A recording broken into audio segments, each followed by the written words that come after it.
Kanla kaka buz basıp yar kolunu sala sala geleyim.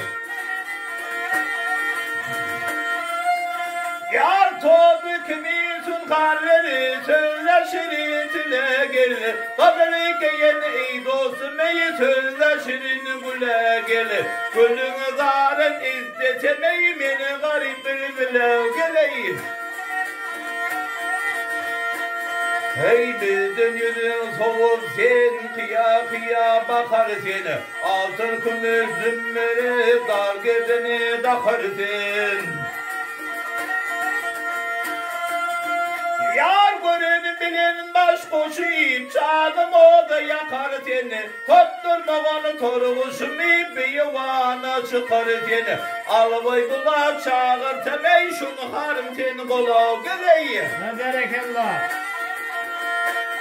Hey kendi yara baş koşuyum rakiplerden bir amin.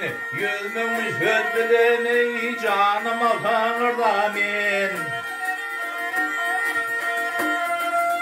Yar gündüz görsem suratın giyceler bir madamin. Beyhuda aşık buldum ey şoldun kırmızı al koluna kancar yar bağrın dile dile geleyim.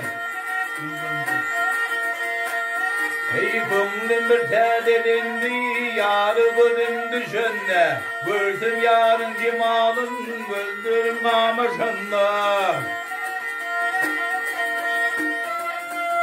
Yar selvi dara üstünde bülbüller sayraşanda. Periler bağa girip ey gözleri oynaşanda. Min bolsam garip aşık eyten şadenim bolo geleyim. Hey kemine yarın ismi kimsenin hama geldi. Cümbülenim okudum aynı kemal geldi.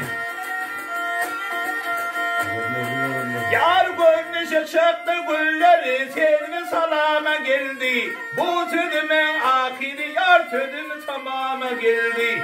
Yarın vakfın yazalı hovdu et kalam. Yar ala gelir.